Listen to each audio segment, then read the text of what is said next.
Manchester സിറ്റിയുടെ 23-കാരനായ യുവ ഗോൾ കീപ്പർ ജെയിംസ് ട്രഫോർഡിനെ ലീഡ്സ് യുണൈറ്റഡ് സ്വന്തമാക്കിയിരിക്കുകയാണ്. ഇത് വെറുമൊരു സാധാരണ ട്രാൻസ്ഫർ അല്ല. 40 മില്യൺ പൗണ്ടും കൂടാതെ ആഡ് ഓണുകളും അടങ്ങുന്ന ക്ലബ്ബ് റെക്കോർഡ് തുകയ്ക്കാണ് ലീഡ്സ് ഈ യുവതാരത്തെ എല്ലാൻഡ് റോഡിലേക്ക് എത്തിക്കുന്നത്. കഴിഞ്ഞ കുറച്ച് സീസണുകളിലായി ഗോൾ കീപ്പിംഗ് ഡിപ്പാർട്ട്മെൻറ്റിൽ നിരന്തരം വെല്ലുവിളികൾ നേരിട്ടിരുന്ന ലീഡ്സ് യുണൈറ്റഡിന് ഇത് വെറുമൊരു പൊസിഷൻ ഫില്ലർ മാത്രമല്ല, മറിച്ച് ഒരു മാസ്റ്റർ സ്ട്രോക്കാണ്. എന്തുകൊണ്ടാണ് ഒരു ഗോൾ കീപ്പർക്കായി ലീഡ്സ് ഇത്രയും ഭീമമായ ഒരു തുക മുടക്കാൻ തയ്യാറായത്? അതിനു മാത്രം ആരാണ് ഈ ജെയിംസ് ട്രഫോർഡ്?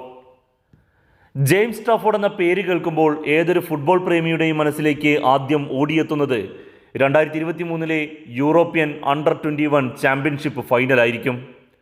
ജോർജിയയിലെ ബെറ്റുമി സ്റ്റേഡിയത്തിൽ വെച്ച് നടന്ന ആ മത്സരം ഇംഗ്ലണ്ട് ഫുട്ബോൾ ചരിത്രത്തിലെ തന്നെ ഏറ്റവും വീരോചിതമായ നിമിഷങ്ങൾക്കാണ് സാക്ഷ്യം വഹിച്ചത്. ഇംഗ്ലണ്ട് 1-0 മുന്നിട്ട് നിൽക്കുന്ന സമയം, കളിയുടെ ഇഞ്ചുറി ടൈമിൻ്റെ അവസാന നിമിഷങ്ങൾ, കൃത്യമായി പറഞ്ഞാൽ 98-ാം മിനിറ്റ്. സ്പെയിനിന് അനുകൂലമായി വാർ പരിശോധനയ്ക്ക് ശേഷം റഫറി ഒരു പെനാൽറ്റി വിധിക്കുന്നു.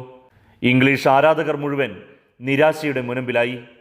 പെനാൽറ്റി കിക്ക് എടുക്കാൻ വരുന്നത് സ്പെയിനിൻ്റെ സൂപ്പർ സ്ട്രൈക്കർ ആബേൽ റൂയിസ്.